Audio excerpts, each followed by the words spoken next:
그래서 오늘 제가 얘기할 내용은 뭐 이런 내용입니다. 그런데 전자공학부니까 뭐 좀 무슨 말이지? 뭐 이렇게 생각하실 분이 많을 것 같고요. 일단 저는 분자생물학자입니다. 흔히 제가 블로거를 많이 하기 때문에 가끔 이분은 당신 전업 블로거 아니냐고 하시는 분이 있는데 아닙니다. 좀 세부적으로 분류하면 구조생물학자라고 분류됩니다만 지금 오늘 얘기는 별로 중요하지 않습니다. 예전에는 구조 강연을 할 때 그 구조생물학자는 조난된 다리 부러진 사슴을 구조하는 그런 일을 하지는 않는다고 그런 드립을 쳤었는데 오늘은 그런 드립이 필요 없죠. 어쨌든 분자생물학이 무엇이기 이야기하기 전에 좀 진지한 퀘스천에 대해서 생각해 보도록 하겠습니다. 그럼 생명인간 무엇인가? 네, 뭐죠? 철학적인가요? 그래가지고 그럼 좀 간단하게 우리가 외계인이라고 생각해 보죠. 안드로메다 성운에서 지구에서 요즘 개념을 많이 보내고 있는데 그 안드로메다 성운에서 지구에 대한 사전 정보가 전혀 없이 지구에 막 도착한 지적 외계인이다라고 생각해 봅시다. 우리가 이 사람들이 지구에 대해 가지고 사전 지식이 전혀 없다고 생각할 때 우리가 지구에서 만나는 것들을 어떻게 생각을 할까요? 분류를 할까요? 그 이유는 이거 개념을 이제 반송을 해줘야 되죠. 어쨌든 지구에 보면 이런 것도 있고 만나면 이런 것도 어떻게 볼 수도 있습니다. 이런 것도 볼 수 있고요. 물론 우리가 흔히 생각하는 외계인의 경우에 사람과 같은 시각 범위를 가질 것이라고 생각할지 모르지만 이렇게 마이크로스코프적인 그런 눈이 볼 수 있는지도 모르죠. 그러면 이렇게 박테리아가 보이는데 아니면 이렇게 지구 밖에서 그 도시의 이런 불빛을 볼 수 있습니다. 아니면 이런 것을 이렇게 직대면을 할 수도 있고요. 이런 것을 만날 수도 있죠. 이런 이벤트에 운이 좋으면 그 안드로메다에서 오신 외계인이 그걸 볼 수도 있습니다. 그러면 여기서 문제는 과연 지구에 대한 생명에 대한 아무런 지식이 없는 외계인이 어떤 것을 자신과 비슷한 지적 존재라고 여길 수 있을 것인가? 이런 문제죠. 그러니까 개념을 그래야 반성을 해주는데 이걸 다른 식으로 풀어보면 여기는 전자공학과니까 이런 프로젝트에 관련되신 분도 있겠습니다만 여러 가지 동영상이나 사진 같은 것들이 많이 있을 때 이 중에서 어떤 이런 엔티티가 그런 생물이냐라는 것을 과연 분류하는 시스템을 만든다고 할 때 그럼 어떻게 할 것이냐 이런 식으로 생각해 볼 수도 있겠죠. 그러면 이제 생물과 무생물은 어떤 그게 있느냐? 이거는 우리는 다 선언적으로 이거 교육을 통해 가지고 이거는 움직인다. 이거는 움직이지 않죠. 우리는 이것을 다 생물이라고 알고 있죠. 그것은 무생물이라고 알고 있고요. 그러면 움직이고 움직이지 않는다를 가지고 생물과 무생물을 구별할 수 있느냐? 그럴 수도 있는데 그럼 이런 자동차의 엔진은 생물인가요? 무생물인가요? 나무가 이제 나무에 카메라를 놓고 오랜 시간 촬영을 하면 움직인다고 볼 수 있지만 우리가 단기적으로는 움직임이 상당히 적죠. 즉 어떤 물체가 움직인다는 걸 가지고 우리가 생물이다 무생물이다 하는 건 조금 어렵다. 그런 게 아니고 생물의 특징은 동적인 형태 변화이다. 아니면 이렇게 꽃이 피거나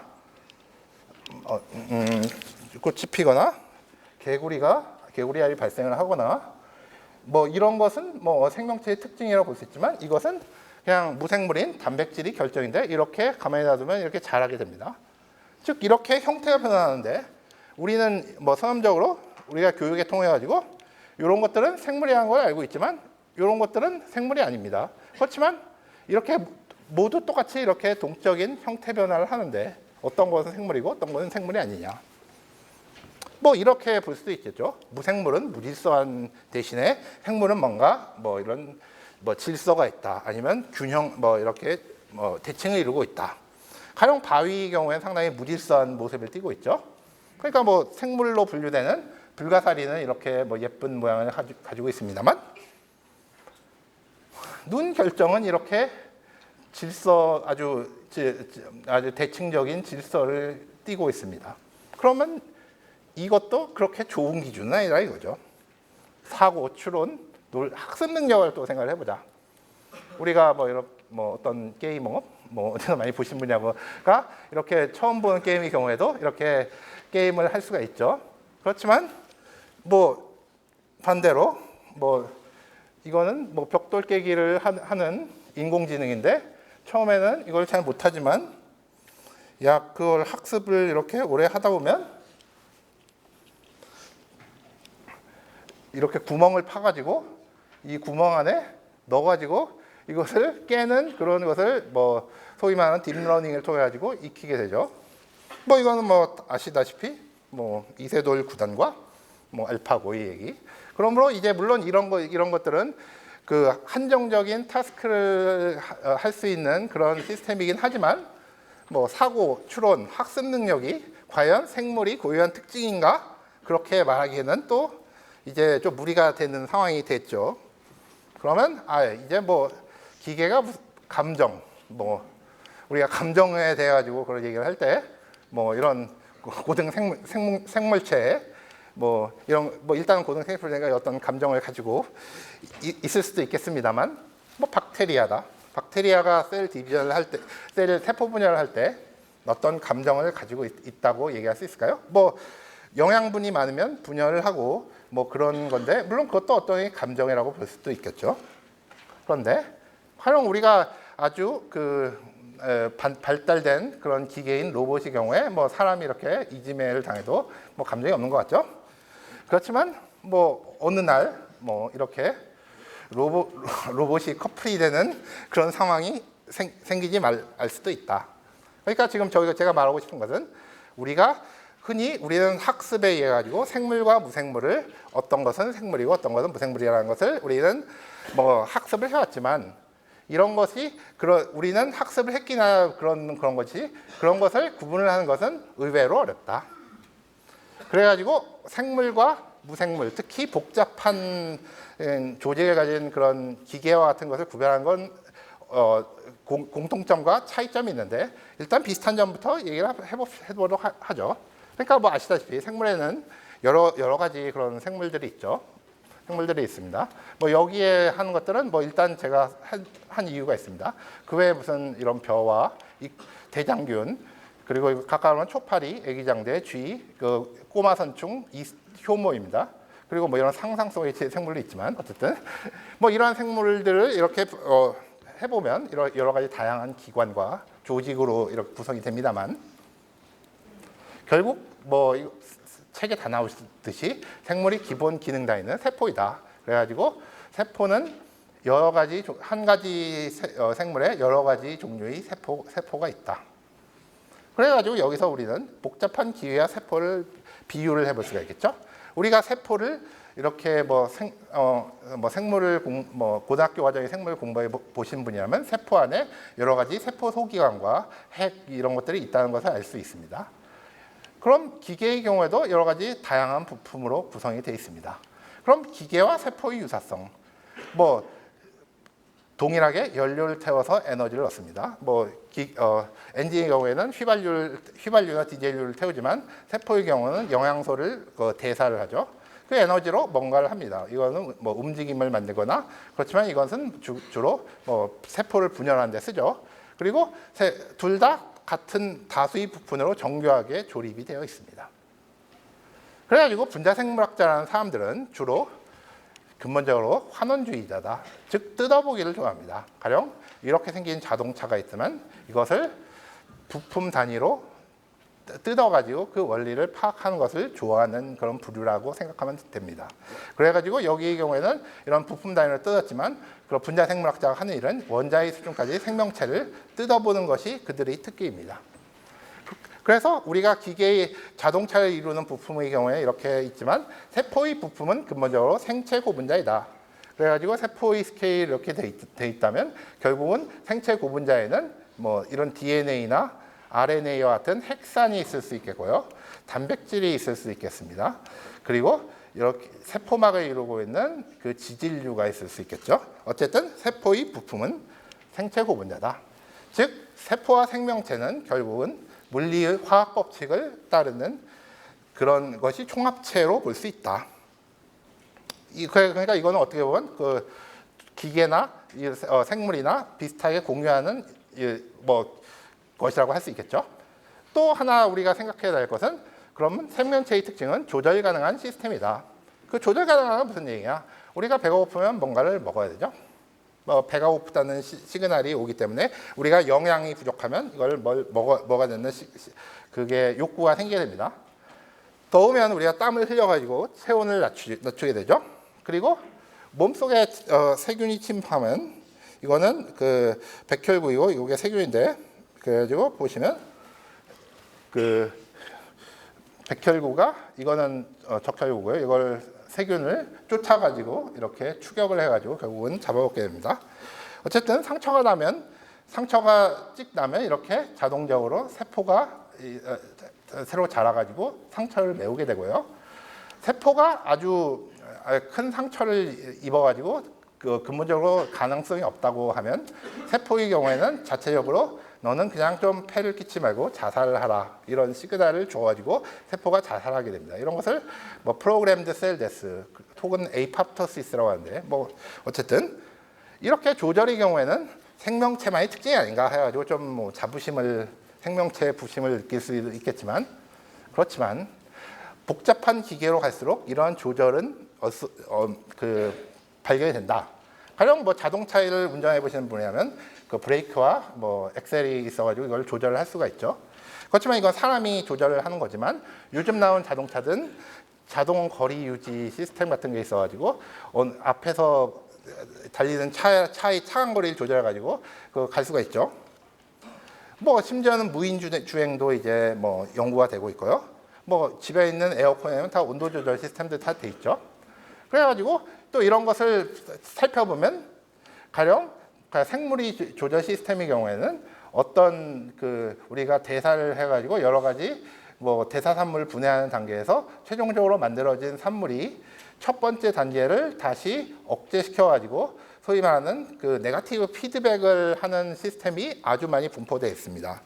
뭐 여기는 뭐 전자공학과니까 이런 부분 잘 아시겠지만 그런 시스템의 그런 인풋에 따라 가지고 외부 환경에 따라 가지고 그것을 다시 조절을 해가지고 어떤 시스템을 유지시키는 자동 제어는 어떻게 보면 그런 복잡한 기계에서는 아주 상식적인 게 됐죠.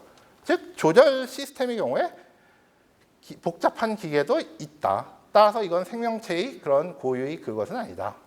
그러니까 둘 다 물리화학적 원리를 따른 부품으로 구성된 복잡한 기계다. 작동을 위해서는 에너지를 소모한다. 환경 변화의 정화에 조절돼야 된다. 뭐 생명체는 그저 복잡한 기계인가? 라고 하면 좀 뭐 우리가 많이 서운하죠. 그러니까 좀 뭔가 우리 생명체를 구별할 수 있는 뭔가를 좀 찾아야 될 필요가 있습니다. 그러면 그런 게 뭐냐? 자기 복제 능력이다. 그러니까 생명체 혹은 단세포는 자기 복제가 가능하지만 기계는 할 수 없습니다. 가령 이건 하나의 일례인데 1860년대에 그 영국 사람들이 오스트레일리아에 이민 가지고 사냥을 하려고 야생 토끼 24마리를 가져왔어요. 그 이전에는 오스트레일리아에는 토끼가 없었습니다. 그런데 수십 년 만에 토끼 천적이 없으니까 토끼가 약 한 사람 수보다 훨씬 많아가지고 수억 마리가 돼가지고 완전히 사막이 돼버렸어요. 뭐 이런 스케일이 그게 아니더라도 우리가 제가 실험 연구하면서 마우스를 많이 키우는데 마우스 암수를 항상 케이지에 이런 마우스장에 넣고 먹이야물을 꾸준히 주면 한 몇 달 지나고 보면 이렇게 디글디글 이렇게 서로 번식을 해가지고 자라 있습니다. 그러니까 진짜 무서워요. 그러니까 번식력이 딱 마우스장에 2마리가 있었는데 한 석 달 정도 잊어버리고 있으면 마우스장에 쥐가 꽉 차 있어요. 어쨌든 그러나 이것을 따뜻한 아랫목에 묻어놓고 하면 늘어납니까? 안 늘어나죠. 기계는 자기 복제를 할 수 없습니다. 물론 기계를 만든 기계가 있지 않느냐라고 말씀을 하시겠지만 가령 이거 자동차를 조립하는 로봇이라고 하지만 이것은 사람이 만들어 놓은 부품을 이렇게 지시에 따라 가지고 하는 것이고 이 기계가 자기와 동일한 것을 자력으로 만들 수는 없습니다.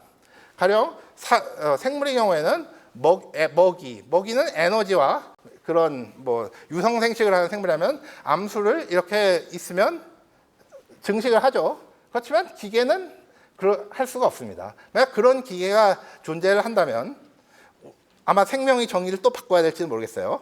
그렇지만 현재까지는 자기 자신이 자기를 복제할 수 있는 기계는 존재하지 않는다. 즉 생명체는 저희 정의에 따르면 자기 자신이 설계도가 내장되어서 자기 자신을 자기 힘만으로 복제할 수 있는 기계가 라고 정의를 합시다. 그래서 이 세포의 설계도는 이것도 생물 시간에 다 배운 건데 세포 안에 핵 속에 DNA가 내장되어 있고 그 세포가 생물의 기본 단위, 기능 단위인 이유는 바로 이렇게 설계도를 가지고 있기 때문이다. 그래가지고 한 개체의 모든 세포, 즉 여러 종류의 세포가 있는데 모든 세포는 전체 생물에 필요한 그런 모든 설계도를 공유하고 있습니다. 즉 이런 단백질 같은 생체 구분자가 DNA에 코딩이 되어 있다고 생각을 하시면 되겠죠. 그러니까 분자 생물학은 무엇인가? 생명 현상을 정보의 흐름으로 이해하려고 하는 노력이다. 즉 DNA에 저장된 유전 정보가 어떻게 해석되어서 생명 현상으로 표현되는지를 이해하는 학문이 분자 생물학이라고 정의를 내릴 수 있겠습니다. 그러니까 뭐 현재 생물학은 거의라고 표현을 쓴 것은 사실 뭐 생태학과 그런 거는 뭐 분자 생물학이 과적으로 해석하지 않는 부분도 있기 때문에 그렇지만 현대 생물학은 이 주류 사조는 분자 생물학자이다. 분자 생물학이다. 그래가지고 이것도 뭐 생물학을 들은 분은 그거 다 아시는 건데 분자 생물학의 중심 원리 센트럴 도그마라고 하는데 여기서 뭐 이건 좀 용어가 좀 잘못될 수 있어요. 그런데 어떻게 그렇게 부르니까 어쨌든 그것은 DNA에서 전사라는 걸 통해 가지고 RNA를 만들고 RNA의 유전 정보, DNA 저의 유전 정보가 RNA를 거쳐 가지고 단백질로 전달되는 과정. 그래서 그런데 그냥 전달만 되는 게 문제가 아니라 이렇게 전달이 되는 이유는 정보를 복제하기 위해서이다. 즉 여기 이렇게 만든 단백질들이 다시 DNA를 자기 복제를 하고 하는 그런 복제를 위한 정보의 변환 과정이 생명 현상에서 가장 근본적인 정보의 흐름이라고 그렇게 생각을 할 수 있겠습니다. 그래가지고 DNA라는 것은 뭐 다 아시겠지만 HGT의 4가지 염기로 구성되어 있죠. 그래가지고 RNA의 경우에는 시민 대신 우라실이 있습니다. 어쨌든 이것은 정보로 관점을 볼 때는 1베이스는 4가지 염기 중 하나이기 때문에 2비트의 정보에 해당한다고 볼 수 있겠죠. 그래가지고 우리가 DNA를 이해하는 것은 DNA는 일종의 펌웨어를 저장하는 장소이다. 즉 DNA는 읽기 전용 메모리이다. 그러니까 보통 뭐 요즘은 뭐 플래시롬으로 해가지고 펌웨어를 업데이트를 할 수 있으니까 뭐 생각할 수 있지만 뭐 옛날의 전자기기는 한번 롬으로 반도체 공장에서 매스킹을 해버리면 더 이상 기록할 수 없죠. 아무튼 한번 쓰면 읽기만 할 수 있는 메모리가 DNA이다. 즉 생물을 구성하고 있는 모든 세포를 구성하고 복제하고 있는데 필요한 모든 정보를 포함하고 있는 읽기 전용 매체이다. 그리고 DNA는 생명체의 운영체제를 저장하고 있는 매체이다. 그래가지고 뭐 우리가 보통 뭐 운영체제를 유저가 물론 요즘은 뭐 운영체제를 업데이트를 자주 해야 되지만 뭐 대개의 경우에는 뭐 일반적인 경우에 뭐 변경을 할 필요가 없죠. 그와 마찬가지로 DNA도 한 생물이 가지고 태어나가지고 변형을 할 필요가 없습니다. 그 예외가 있다면 면역세포가 여러 가지 항체를 만들 때는 좀 변형이 되는데 어쨌든 이것이 변형이 되거나 하는 경우에 대개 암이 원인이 되죠. 어쨌든 그런데 어떻게 보면 생물을 공부하시는 분은 다 아는 얘기를 잘 이해하지 못하는 경우가 있다. 그러면 어떤 상황이 벌어지냐? 그러니까 예전에 1990 몇 년도, 6년도에 복제양 돌리라는 것이 있었습니다. 그러니까 복제양이라는 것은 체세포를 유성 생식을 통하지 않고 동일한 유전 형질을 가진 것을 복제를 하는 것입니다. 즉 성장한 나와 동일한 쌍둥이를 만드는 그런 거였죠. 그런데 이때 이것 때문에 사회적으로 지금은 알파고 때문에 시끄러운데 알파고보다 해서 시끄러운 거의 한 10배 정도는 더 시끄러운 그런 논란이 일어났습니다. 그래가지고 복제 인간에 대한 얘기가 어마어마하게 많이 나왔어요. 그래가지고 이건 1997년의 신문 기사인데 어떤 여론조사 연구소는 성인 남녀 1,000명을 대상으로 복제하고 싶은 사람을 했는데 뭐 모 전 대통령을 꼽았고 뭐 김구 선생, 세종대왕, 뭐 이순신, 안중근 의사를 복제하고 싶다고 뭐 성인 1,000명이 이렇게 응답을 했다고 합니다. 네. 그런데 DNA는 하드디스크가 아닙니다. 가령 이런 인간이 뭐 물론 죽었으니까 우리가 복제할 수 있는 방법이 없죠. 그렇지만 뭐 무슨 세포를 뭐 액체 질소에 얼려놨다고 치고 뭐 이걸 복제를 해가지고 뭐 이런 애기가 났다고 하면 뭐 장차 어설픈 화가가 될 수도 있는 그런 좀 뭐 이런 아저씨가 한 명 나오겠죠. 뭐 그뿐이죠. 뭐 이런 기억들은 DNA에 저장이 되지 않습니다. 그런데 많은 분들이 그런 뭐 인간 복제를 한다고 했을 때 이것이 이런 기억들로 복제가 된다고 그 당시에 뭐 지금은 어떨지 모르겠지만 그 당시에는 사람들이 많은 그런 생각을 했었습니다. 만약 이거 비유를 하면 친구 동종의 컴퓨터를 사가지고 동일한 OS를 설치를 한다고 뭐 친구 하드에 들어있는 뭐 따오기 뭐 이런 폴더에 들어있는 그런 비밀스러운 자료가 그게 복제가 되는 건 아니에요. 어쨌든 DNA는 오퍼레이팅 시스템이다. 그래가지고 여기서 정보 저장 창출의 DNA를 좀 해보면 아까 말했듯이 1년기는 HTTP 2비트에 대한 정보이고 우리가 말하는 뱃속에 사는 대장균의 경우에는 약 1메가바이트의 그런 정보에 해당합니다. 사람의 경우에는 약 3.2 기가베이스니까 약 0.8 기가바이트인 셈이죠. 그래가지고 이런 메모리 카드면 뭐 여러 개 저장이 된다는 거죠. 그런데 사람의 경우에는 그런 세포가 수조 개가 있기 때문에 이 정도의 저장 장치가 아주 뭐 리던던트하게 있는 셈이죠. 그러면 여기서 왜 우리가 RNA와 DNA 중에서 DNA가 펌웨어나 OS를 저장하는 정보 저장 매체로 선택이 됐나를 알 수 있는데 DNA를 물에 그냥 넣었으면 이게 521년이 갑니다. 분해가 되려면. 그렇지만 RNA는 몇 분가게 못 갑니다. 근데 그 이유를 화학적으로 보면 RNA는 그 리버 헥사이기 때문에 여기 OH가 있어가지고 이게 인상기를 공격을 할 수 있어가지고 이렇게 잘 분해가 됩니다. 그렇지만 DNA는 고작 요 OH에서가 H로 바뀌었는데 요거는 공격을 할 수가 없어요. 그래가지고 이거는 분해가 되지 않는다. 그 이유 때문에 DNA는 아주 튼튼하다. 그래가지고 수천 년 전에 시베리아의 뭐 얼음 속에 묻혀 있는 이런 맘모스에서도 DNA를 추출해가지고 우리가 정보를 해석할 수 있다. 이렇게 DNA가 튼튼하기 때문에 RNA 대신 DNA가 운영 체제를 저장하는 수단이 되었다. 우리가 뭐 그렇지만 뭐 한 가지 여기서 좀 주라기 공원에서 뭐 아시다시피 뭐 이거 스토리가 뭐 공룡의 피를 빨아먹은 뭐 벌레를 호박에서 빼가지고 뭐 공룡을 부활시켰다 뭐 이런 뭐 드립을 쳤죠. 가능할까요? 그래가지고 그게 되는지 안 되는지 실제로 실험해본 사람도 있습니다. 그래가지고 2014년 논문이 나왔는데 이 사람들은 10,000년 전에 추정되는 호박에서 그 곤충을 뽑아가지고 DNA를 뽑아봤는데 DNA 안 나와요. 그러니까 주라기 공원은 가능하지 않습니다. 어쨌든 여튼 이번엔 DNA에서 있는 유전 정보를 바로 단백질로 하는 게 아니라 이거는 전사라는 걸 통해 가지고 RNA를 이렇게 만들어요. 그러면 왜 우리가 생각하는 게 왜 RNA 형태로 복사한 다음에 또 쓰는데 그냥 DNA 있는 걸 쓰지 왜 또 RNA 복사해? 라고 생각할 수도 있어요. 그런데 거기는 이유가 있습니다. 그래서 DNA는 앞서서 말했듯이 이것은 뭐 펌웨어고 일종의 도서관에 있는 책입니다. 그러니까 이렇게 도서관에 잘 진열되어 있는 모든 그런 생명체가 필요한 데 쓰는 모든 정보를 저장하고 있는 책이라고 합니다.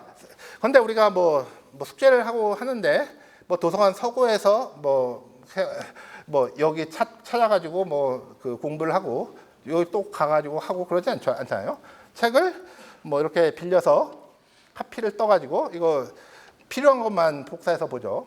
물론 뭐 요즘은 뭐 인터넷에서 다 보니까 뭐 이 비유가 좀 안 맞지만 어쨌든 다양한 세포는 우리 몸에 있는 생물은 모두 동일한 DNA를 가지지만 그래가지고 다양한 형태를 가집니다. 그렇지만 모든 이런 세포는 아까 말했듯이 동일한 유전 정보를 공유를 하고 있는데 그런데도 불구하고 이렇게 생겨먹은 것들이 다르게 행동하는 이유는 각각 DNA에 있는 것 중에서 각각 다른 부분들 자기가 필요한 부분들만 골라가지고 그 RNA 형태로 만들어서 유전 정보에 쓰면 이렇게 되고, 또 다른 그렇게 하면 이렇게 다른 세포가 되고, 이건 근육 세포입니다. 어쨌든 그리고 또 다른 정도를 해가지고 하면 또 다른 세포가 되고, 이렇게 돼가지고 각각 다 어떤 RNA를 취하느냐에 따라 가지고 각각 다른 형태의 세포를 만들어낼 수 있다. 그래가지고 이걸 또 비교를 해보면 그 빵이나 과자나 케이크나 다 성질이 틀리죠. 이건 성질이 같다고 생각하는 사람 없어요. 그렇지만 뭐 따지고 보면 이것 다 뭐 밀가루, 계란, 설탕 등을 가지고 만드는 거죠. 그렇지만 이게 틀려지는 이유는 물론 어떻게 요리를 할 것이냐가 틀렸지만 재료는 공유하지만 배합비가 중요하다. 즉 이거 마찬가지로 우리가 하나의 지놈에서 여러 가지 다른 세포가 나올 수 있는 이유는 이런 각각 원하는 서브셋의 유전자에 대한 것만 RNA로 복사해서 사용을 하기 때문에 그렇다. 그래가지고 이것을 발생 과정 중에서 우리가 난자와 정자 만나면 수정란에서 세포 하나로 시작해가지고 수많은 그런 세포로 분할을 하는데, 여기서 여러 가지 과정을 거쳐가지고 뭐 폐에 있는 폐세포, 그 뭐 생식세포 뭐 등등을 할 때 이게 결정을 하는 그 과정 자체가 인간에 있는 약 22만 개의 유전자 중에서 어떤 것을 켜고 끌지를 따가지고 이런 것들이 다 결정이 된다. 즉 DNA는 안정적이고 RNA는 불안정하다. 그래서 DNA는 안정적인 유전 정보의 보관에 용이하고 RNA는 일시적인 유전 정보를 전달에 사용을 한다. 그래가지고 필요할 때 필요한 유전자만 꺼내 써서 다양한 생명 현상을 구현 가능하다. 그러니까 뭐 또 전산의 비유를 하자면 DNA는 시스템 레벨의 라이브러리에 담겨 있는 전체 뭐 시스템 라이브러리라면 요거 다양한 세포에서 필요한 것들만 호출을 한다고 생각하면 되겠죠.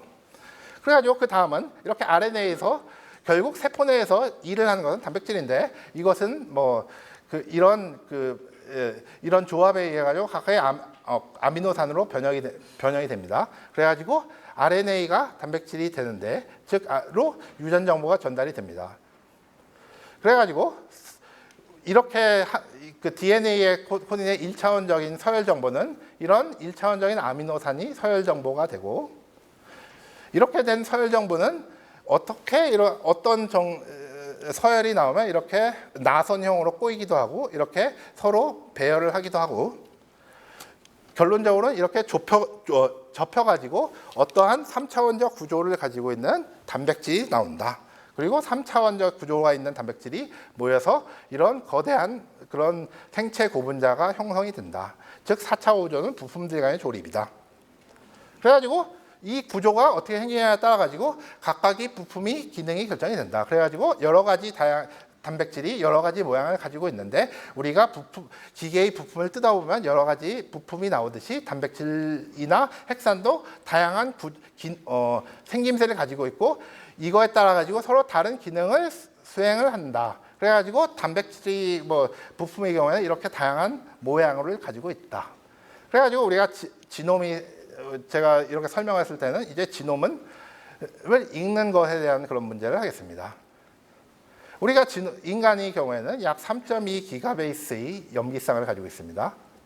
그래가지고 염색체가 22체와 그 남자는 XY, XX가 있죠.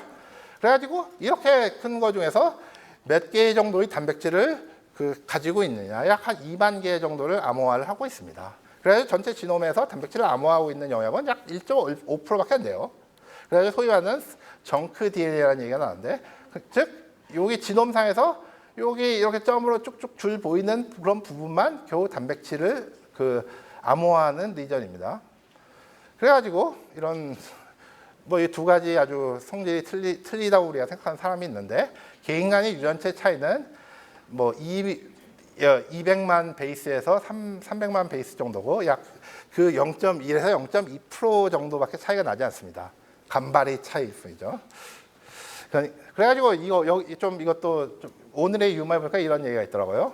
뭐 자기가 못생겼다고 생각하시는 분이 있습니다. 그래가지고 울었어요. 그래서 어머니가 왜 우냐고 물어보니까, 왜 언니는 이쁘게 나와줬고 나는 못나게 나뉘었어, 신산탄을 했다고 합니다. 근데 아버지가 세포 분열은 너가 했잖아. 사이토키네시스? 그래가지고 아버지가 생물교사였어요. 세포 분열할 때 실수한 게 자기 잘못이 맞다. 뭐 오징어인 것은 우리 탓이다라고 하는데 감동적인 얘기인데 사실은 사실이 아닙니다. 왜 그러냐면 감수 분열은 그러니까 우리가 생식세포 나오는 감수 분열은 엄마 아빠도 아빠와 할머니와 할아버지에서 받은 두 쌍의 염색체를 가지고 있는데 그것을 그냥 주는 게 아니라 이것을 서로 꼬아가지고 그 재조합을 해가지고 적당히 섞어가지고 자식한테 줘요. 그래가지고 할아버지 할머니한테 두 쌍의 염색체가 교체해가지고 이렇게 여러 적당히 섞어가지고 하기 때문에 자식이 유전형이 발전됩니다. 그러니까 그 언니와 저와 뭐 누나와 형과 동생이 서로 반드시 같지는 않은 그 이유가 그것 때문입니다. 그리고 또 이렇게 복사를 할 때 새롭게 돌연변이도 많이 발생이 되거든요. 그러니까 이런 생식세포에서. 그런데 우리는 그것을 엄마 아빠로서 받아가지고 그냥 충실하게 복사한 죄밖에 없습니다. 그래서 했기 때문에 조금 해도 됩니다. 어쨌든 뭐 그건 여담이고 뭐 이런 식으로 약 2001년에 휴먼 지놈 프로젝트가 완료됐습니다. 그래가지고 약 비용으로는 약 3조 원 정도의 돈이 들었습니다. 그래가지고 사람이 가지고 있는 약 3조 뭐 이 정도의 그런 베이스를 다 읽은 셈인데요. 그런데 이때는 그렇게 든 돈들이 최근에 급격하게 시퀀싱 기술이 발달해가지고 요즘은 나의 뭐 개인이 전체 염기서열을 거의 읽는데 약 200~300만 원이면 가능하다. 그래가지고 이런 얘기들이 있죠. 개인 유전체. 휴먼 지놈 프로젝트에서는 약 한 10년간 들여가지고 인간이 어떻게 어떤 유전자가 있고 어떤 있는 거에 대한지 표준 서열을 만들었습니다. 그래서 약 10년간의 노력 끝에 국제 공동 프로젝트로 약 3조 원을 들여가지고 만들었습니다. 그렇지만 기술이 발전해가지고 이제는 이런 일을 100만 원 정도의 실제로는 100만 원보다 좀 비싸요. 한 200만 원 정도 되는데 그 정도 비용이면 내가 가지고 있는 모든 그런 그 염기 서열을 다 결정할 수 있다. 물론 뭐 여기 계신 분들은 다 호모사피엔스이므로 뭐 좀 표준보다 차이가 있어봐야 뭐 한 0.1%, 0.2%겠습니다만 그거 자체가 우리가 이렇게 다른 이것을 결정을 한다. 즉 우리가 뭐 저와 우사인 볼트는 같은 호모사피엔스입니다만 뭐 분명히 뭐 유전적으로 뭔가 차이가 있죠. 뭐 저는 뭐 달리기는 못하는데 우사인 볼트는 뭐 한 저보다 아마 2배는 더 빨리 뛸 거예요. 그래서 우리가 그런데 이런 것들이 결정되는 것은 우리의 지놈 안에 있는 정보이기 때문에 동일 종의 생물에서 이렇게 각각 틀린 것과 혹은 어떤 사람은 병에 약하고 어떤 사람은 유전적인 질환이 있고 이런 차이를 어떻게 파악할 수 있는가.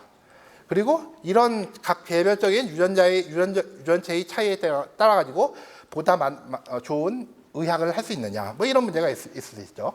그래가지고 미국에 보면 이런 회사가 있습니다. 23andMe인데 23는 우리 유전체의 그런 염색체의 그런 개수고 이런 키트를 그러니까 약 한 20만 원 정도의 돈을 내면 이런 키트를 배달해 줍니다. 이거는 인류의 모든 염기서열을 다 결정한 건 아니고 사람마다 틀린 그런 부분들만 좀 알아보는 그런 건데 이걸 주면 여기에 침을 뱉어가지고 보내주게 됩니다. 침을 한 10cc를 뱉어야 되니까 좀 힘들어요. 그래서 제가 뱉어가지고 이걸 보내봤습니다. 이거 한 몇 년 전에. 그래가지고 그러면 얘네들 분석을 해가지고 저의 그런 유전체에 어떤 것들이 있는지 그걸 알아보는데 코리안 한국이 맞습니다. 뭐 재패니스하고도 약간 비슷하고 차이니스하고도 약간 그러니까 뭐 결국은 동아시안이다. 알고 있다. 한국이 맞대요.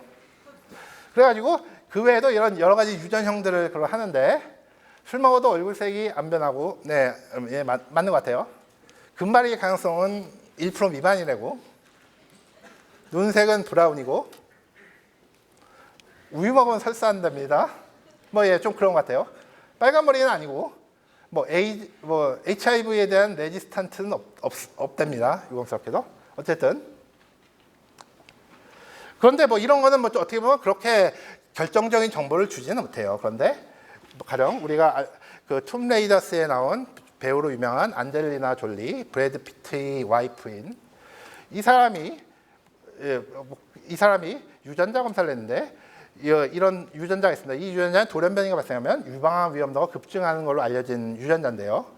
어머니가 암으로 56세에 사망을 했어요. 그래가지고 유전자 검사를 해보니까 이 브라카 원이라는 유전자에서 돌연변이가 발생했습니다. 그래가지고 확률적으로 계산했을 때 유방암 발생 확률이 87%고 난소암이 50%다.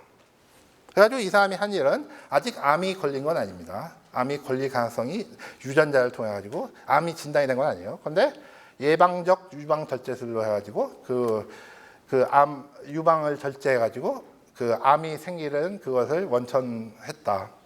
그래가지고 그걸 한 3년 전에 했는데 얼마 전에 난소도 적출을 했습니다.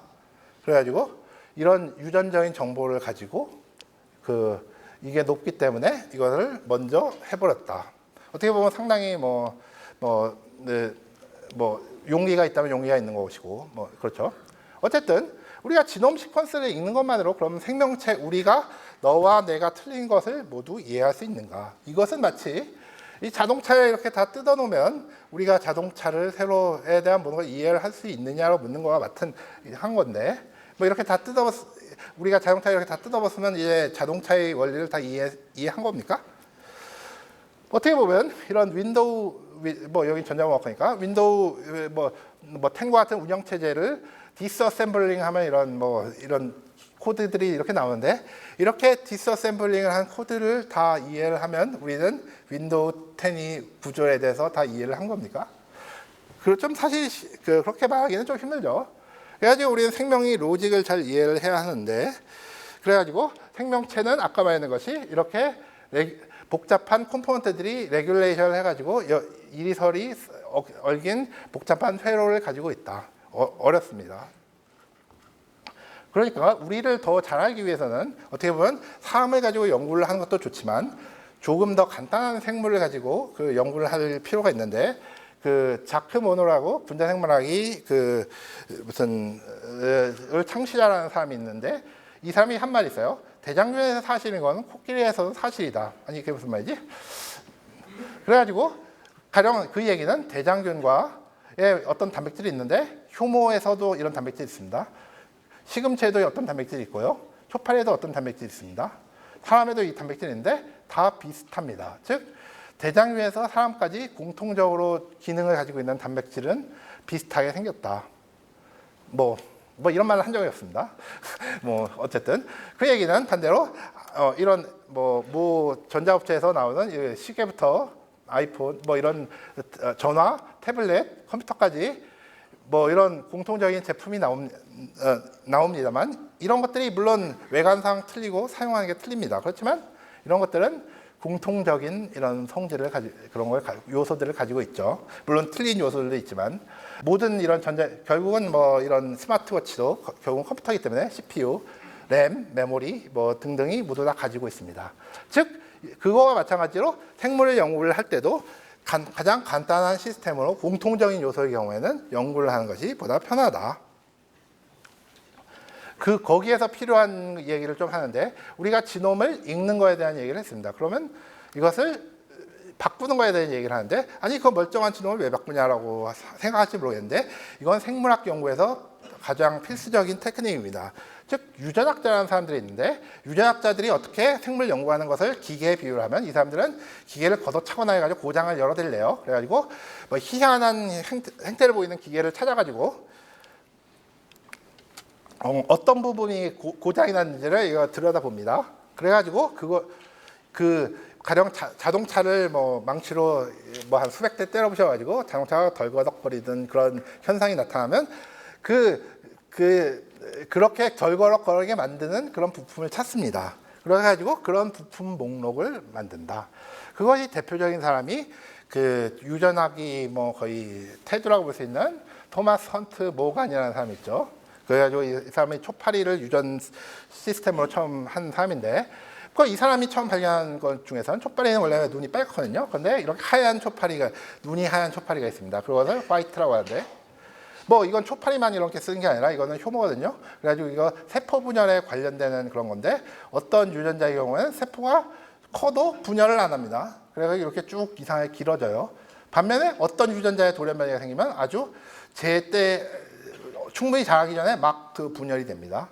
즉 이렇게 돌연변이의 경우에는 돌연변이에 따라 가지고 이런 생물이 좀 틀린 뭐 눈이 빨간 게 하얗게 됐거나 아니면 이렇게 효모가 길어진 거나 이런 형태를 가지고 이런 것을 표현형, 즉 페노타입이라고 합니다. 그래서 유전학의 경우에는 정유전학과 역유전학이 있는데 정유전학은 보통 이 토마스 헌트 모간이 하던 시절부터 지금까지 하는 건데 일단 이렇게 돌연변이체를 많이 만듭니다. 그래서 초파리를 만들어 가지고 특이한 놈을 찾아요. 그럼 이렇게 눈이 하얀 거라든지 날개가 꼬부라진 거라든지 이런 걸 찾은 다음에 이 돌연변이가 어떤 유전자에 연관되어 있는지를 찾고 유전자의 위치를 찾아가지고 유전자 간에 어떻게 배열됐는지를 그걸 확인합니다.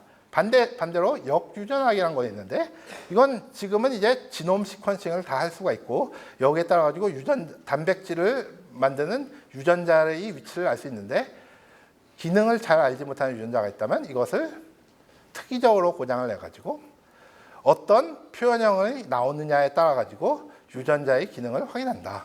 그러니까 이건 간단히 말해가지고 기계를 먼저 고장낸 다음에 뭐가 고장났는지를 찾아보는 거고 이것은 부품 목록을 쭉 만든 다음에 하나씩 빼가면서 이게 중요한가 안 중요한가를 아는 거예요. 그러니까 자동차의 부품이 2만 개 정도 있는데 그 중에서 오늘은 뭐 이거를 뭐 핸들을 한번 빼봐야지 어떤 일이 일어날까 뭐 그런 식으로. 그래가지고 유전학적 연구 도구로는 그 일생이 짧아야 됩니다.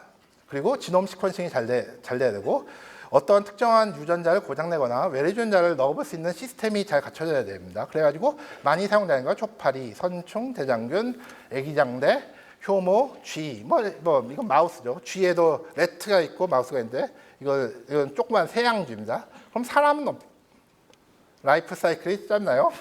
길죠. 지놈 시퀀싱은 잘 돼 있습니다. 뭐 특정한 유전자 고장내거나 외래 유전자를 이러시면 안 되죠. 그 대신에 사람의 경우에는 그 병원에 유전병 여러 가지 환자들이 많은데 그런 환자들 중에서 어떠한 유전자가 문제가 생겨가지고 질환을 하는 그런 환자분들이 많은데 그런 자연적으로 유래된 유전병 환자들이 이런 유전학에서 아주 좋은 연구 대상이 됩니다. 물론 뭐 이거 연구 대상이라 좀 찝찝할 수도 있지만 어쨌든 그 원인을 알아야지 그걸 고칠 수 있는 거죠. 그런데 뭐 사람 특정한 유전자를 고장내거나 외래 유전자를 넣어버리는 건 사람한테는 뭐 여기가 무슨 731 부대 뭐 이런 사람들도 아니고 할 수가 없으니까 모델 동물로 대역으로 쓰는 경우가 많습니다.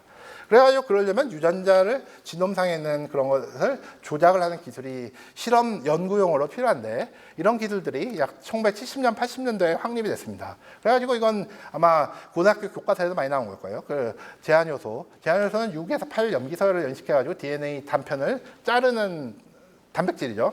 제조합 DNA는 이렇게 잘린 걸 가지고 서로 이어 붙이기를 하는 거고 PCR의 경우에는 이미 두 개의 서열 간의 DNA를 증폭해낼 수 있는 기술이죠. 그래가지고 가령 뭐 무슨 메르스 바이러스나 지카 바이러스 같은 미세한 양이 그런 염기를 그 증폭해가지고 이걸 확인할 수도 있죠.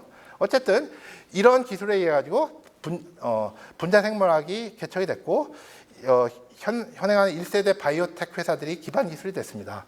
그런데 이건 한계가 있는 게 제한효소는 최대 6에서 8베이스를 인식하니까요.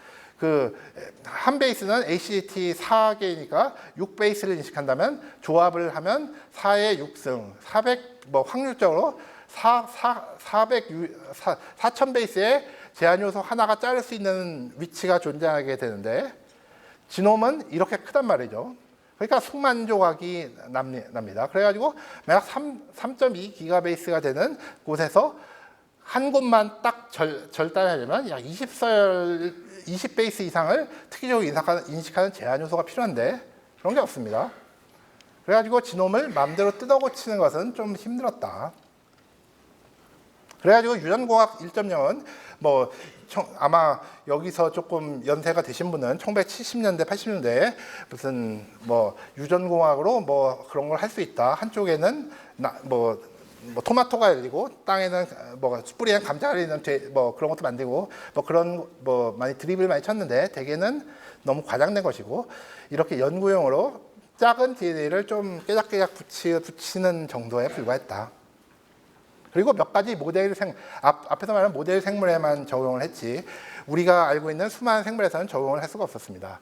그래가지고 이런 한계를 극복하기 위해서 연구가 시도했는데 뭐 이런 것들 만들었어요. 이게 뭐냐면 기존보다 긴 서열을 인식하는 제한 요소입니다.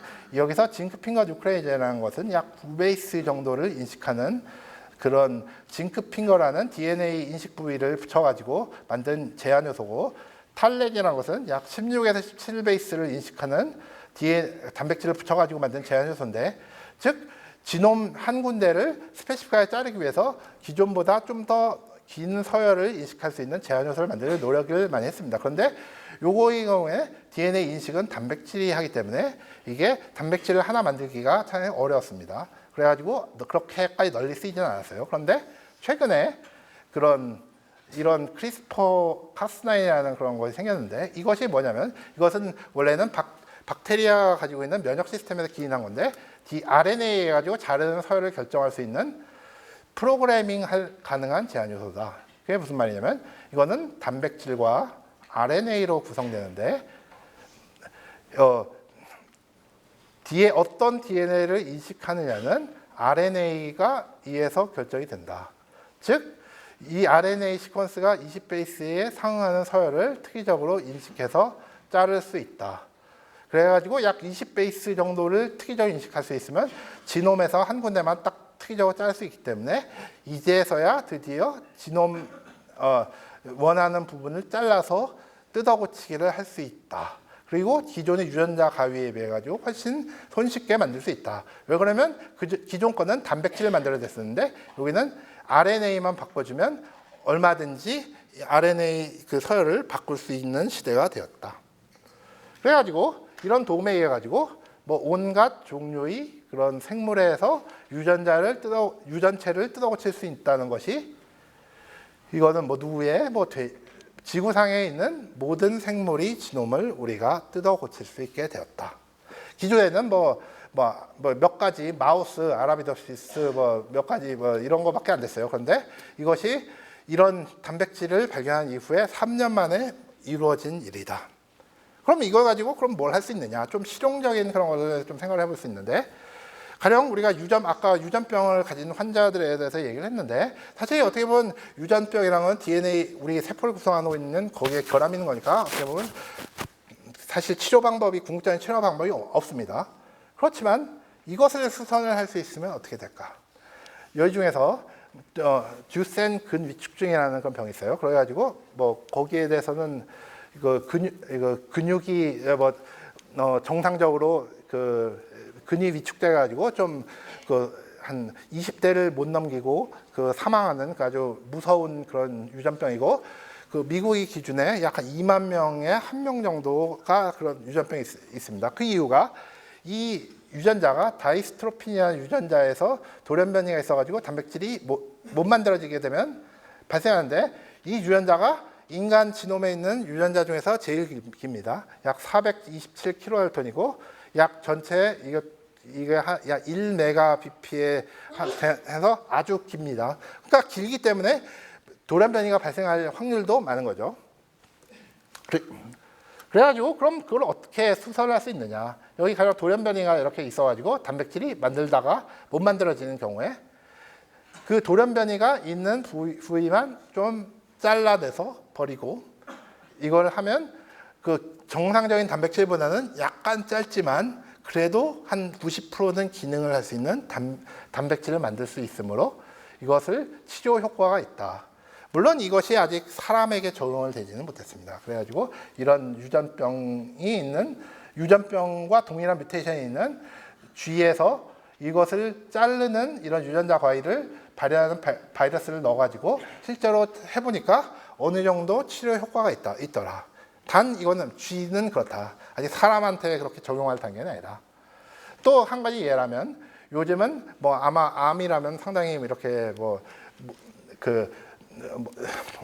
불치병으로 알려져 있는데 암의 경우에 어떤 인간의 면역세포가 인지를 해서 정상적으로는 죽여야 됩니다. 그렇지만 이 T셀의 경우에는 그런 문제가 있는 세포를 죽이는 건데, 암에 많이 발현되는 그런 그 단백질을 인지하는 항체를 그 면역세포에 넣고 이것을 암을 죽일 수 있는 그런 T셀을 엔지니어링을 할 수 있다. 그걸 통해 가지고 암세포만 특이적으로 죽일 수 있는 그런 것들이 있다. 그리고 뭐 이거의 경우에도 비슷하게 마우스에서 이런 유전병을 치료하는 그런 예이고요. 그리고 이거는 뭐 근육 성장을 억제하는 마이오스테틴을 파괴를 한 돼지인데요. 그러니까 이렇게 무슨 돼지가 근육이 발달했습니다. 그러니까 이 유전자는 그 마우스에서 사람까지 이렇게 다 그 보존돼 있는데, 한 2006년에 독일에서 아기가 이게 돌연변이가 있는 이 유전자 돌연변이 있는 아기가 발견됐는데, 아기가 막 근육이 막 이렇게 좋고 막 팔굽혀펴기 막 한 3살짜리 아기가 막 철봉을 하고 막 그래요. 그러니까 어떻게 보면 근육질이 발달된 돼지 창조. 그런데 실제로 이런 걸 보니까 그 벨기에의 어떤 이렇게 근육질이 뭐 좋은 소가 있는데, 그런 소에서도 이런 자연적으로 발생한 돌연변이가 있더라. 그거와 비슷한 것을 해가지고 이런 것을 만들 수 있더라. 그러니까 이게 돼지뿐만 아니라 원숭이도, 사람과 비슷한 원숭이도 유전자 조작을 할 수 있더라. 그래가지고 이거 최근에 발표한 논문인데, 이거 자폐증과 유사한 그걸 가지게 하는 그런 실험을 했었는데, 보통 원숭이는 원숭이가 뭐 이렇게 뭐 우리 회사 이렇게 슬렁슬렁 다니는데, 이거 뭐 돌연변이를 준 원숭이 경우에 뭐 이런 정서불안이 됐어요. 그래가지고 원숭이의 그것도 우리가 이제 바꿀 수 있는 시대가 됐다. 그런데 여기서 하나 생각할 게, 사람은 뭐 대부분 그런 원숭이는 상당히 비슷하죠.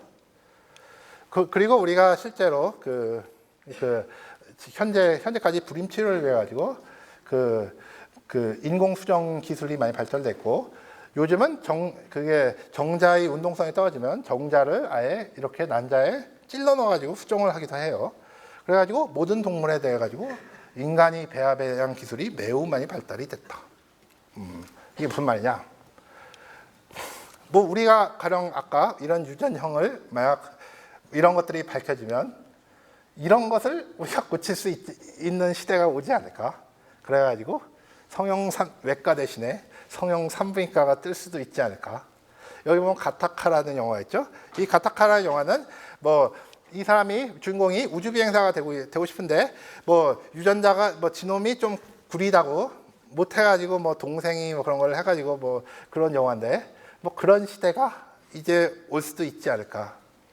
뭐 좋다는 얘기는 아닙니다.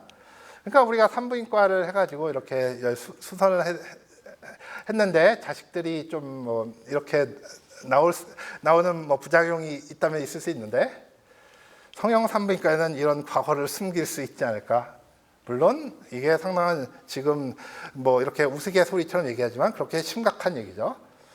이렇게 일단은 이런 것이 안전하다는 보장이 없고, 그리고 윤리적으로 이론이 얼마나 허용이 되느냐 이런 것도 상당히 논쟁적인 거죠. 그리고 우리나라에서는 근본적으로 생명윤리 안전에 의한 법률에 의해 가지고 인간에 대한 유전자 이런 조작을 할 수 못하게 법률로 규정이 되어 있습니다. 그래가지고 이런 걸 하다 보면 이렇게 뭐 철컹 뭐 되는데, 뭐 저하고는 관계 없어요. 근데 어쨌든 이런 기술적으로는 가능해졌다는 게 상당한 문제점이죠. 그래가지고 약 작년에 세계에서 이런 지놈 에디팅 유전체 편집을 연구하는 학자들이 모여가지고 그런 심포지움을 가졌습니다. 그래가지고 이때의 결론을 요약하면 이런 거 사람에 대해 가지고는 이런 거 하지 말자. 뭐 이런 뭐 구체적인 합의를 했습니다. 그러니까 어떻게 보면 이런 과학자들은 이런 것들을 뭐 또 다른 용도에 쓰는데, 괜히 이런 것 때문에 무슨 인간을 뭐 이렇게 하는 뭐 나쁜 이미지가 하면 안 좋으니까 미리 어떻게 보면 선수를 친 거죠. 그런데 막 이런 기술이 있고 점점 발전을 한다면 모르는 거죠. 가령 그 예에 따르면 우리가 시험관하기가 도입 시에는 아주 사회적으로 반발이 많았어요. 여기 1974년인데 시험관 아기가 약 연구 자체는 약 1970년대부터 시험관 아기가 된다 이런 얘기를 했어요. 그런데 그게 그런 시도가 되니까 국내 어떤 서울 어떤 모 대학의 유명한 산부인과 교수가 과학적 개가일 수는 있지만 인간 존엄성 파괴한다. 뭐 이복인 형제끼리 근친 결혼도 가능하지 않나. 뭐 안 된다. 뭐 이런 강력한 반발을 했습니다. 그런데 영국에서 실제로 시험관 아기가 루이스 브라운이라는 아기가 처음 1978년에 태어났습니다. 그래가지고 과연 이렇게 함으로써 아기를 못 가지던 불임 부부가 아기를 가질 수 있다는 가시적인 이렇게 가능성이 생기고 뭐 수백 명이 그런 아기들이 기존에 태어날 수 없었던 아기들이 태어남으로써 따라가지고 이게 여론이 좀 바뀐다는 거죠. 그래서 1980년에도 우리나라에서 뭐 불임부에서 최희망 해가지고 올해의 인물로서 한국에서 처음 시험관 아기를 탄생한 분이 선정이 됐습니다. 그런데 아까 분과 이분은 동일 인물입니다. 물론 그 10년 동안 그게 타면서 생각이 바뀔 수 있는 거죠. 그러니까 뭐 어쨌든 그래가지고 2014년에 이 체외 수정 인공 수정으로 탄생한 우리 그 출생 건수가 한국에서 15,000명입니다. 그래가지고 요즘 한 40만 명 정도가 태어나니까 상당히 높은 비중의 분들이 인공 수정으로 태어나고 있는 거죠. 그러니까 제가 하고 싶은 얘기는 옛날에는 이거 정말 인륜으로 어떻게 할 수 있느냐 뭐 이런 것도 기술적으로 충분히 가능하고 어떤 가시적인 이익이 있다고 사람들이 판별할 때는 이렇게 생각이 바뀔 수 있다는 거죠.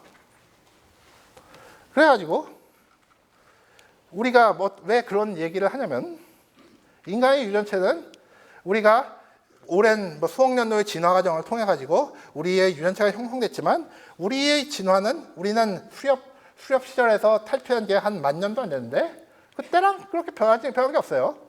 그래가지고 이때처럼 뭐 이런 걸 잡아가지고 먹고 그런 시절에 비해서 뭐 빌드번호로 보면 그닥 틀지 않아요. 그러니까 문제는 이때 필요했던 이때는 자연 선택해가지고 했던 것들이 이 시대에도 남아있다는 거죠. 가령 먹을 게 있으면 우리가 그렇게 예전처럼 많은 육체적 활동을 하지 않는데도 뭐 먹을 게 많으면 먹고 싶죠. 그래가지고 비만 그런 문제들 생기고 그래도 좋은가? 실제로 어떤 유전자는 이런 수렵 생활을 통해 가지고 한 유전자 중에 없는 거는 아예 기능이 없는 편이 현대 인류엔 나은 유전자도 있습니다. 가령 이런 유전자가 있는데 이게 콜레스테롤 대사에 관련된데 뭐 미국에서 그런 발표된 거에 하면 이런 것에 변이가 있는 사람이 있는데 아주 건강하더라. 그런 콜레스테롤 레벨이 정상이 20%. 그래가지고 동백병 건강증 위험도가 무려 88%가 감소를 했습니다. 그러니까 없는 편이 더 좋은 유전자가 있죠. 그래가지고 이런 것을 억제를 하면 좋은 약이 될 수 있다 해가지고 개발을 하고 있는데 이런 걸 아예 없애버리면 어떨까? 그리고 이런 문제도 있죠. 우리가 도저히 이제 예전에 5대 0으로 이긴다고 했는데 이제 안 되죠. 우리가 지지선을 했습니다. 이대로 좋은가? 그럼 어쩌라고라는 말을 할 수 있는데 그러니까 우리가 침팬지와 사람과는 아까 말했듯이 이렇게 표현했어요. searching for needle in haystack, 건초 더미에 있는 바늘을 찾는 것처럼 차이를 찾기가 어렵다는 거죠. 그래가지고 약 4% 정도밖에 차이가 없어요. 그렇지만 우리와 침팬지는 우리가 생각하기에는 상당히 그런 차이가 있죠. 우리는 그렇게 믿고 싶어요. 그런데 만약 우리가 가장 특징적으로 우리는 침팬지보다 지적 그런 대뇌가 발달했다고 우리는 믿고 있습니다. 그러면 그것의 요인은 무엇인가? 이게 다는 아니지만 어떤 사람들이 연구를 한 게 있는데 이런 침팬지에는 비슷한 유전자가 2개만 있는데 사람은 하나가 더 있다. 그래가지고 이것을 실험해 보니까 뉴런의 이런 가지가 더 많이 쳐지고 혹시 이런 것이 인간과 침팬지의 지능의 차이 원천이 아닐까 이렇게 생각할 수도 있겠어요. 그래가지고 인간의 지능을 관련하는 그런 것들을 하면 인간의 지능을 좀 더 올릴 수 있지 않을까 이런 상상을 해볼 수 있죠. 상상을 하는 건 그래가지고 원숭이를 모델로 아까처럼 멀쩡한 원숭이의 그 자폐를 유발한 것처럼 원숭이의 지능을 올려본 이런 시도를 하지 말라는 사람도 없죠. 물론 잘못하면 이렇게 실패하면 뭐 이렇게 되겠죠. 우리가 이 영화를 보시면 아시겠지만 이건 원숭이가 사람을 완전히 하는 거죠. 그리고 또 이런 문제도 있어요. 현재 인간은 우주 개척에 적합한가? 그러니까 우주에는 방사선이 많은데, 그러니까 화성까지 여행을 하려면 화성 한 1년 정도 걸리는데, 그러면 그 지구에서 180년 있는 것만큼 방사선을 맞는다. 방사선을 맞으면 DNA가 돌연변이가 되죠. 물론 뭐 우주복이 있기 때문에 뭐 프로텍션이 되지만, 만약 우리가 뭐 우주를 태양계를 넘어가지고 수백 년 동안 이제 우주를 개척을 한다고 할 때, 과연 현재의 이 연약한 그런 걸로 되겠는가?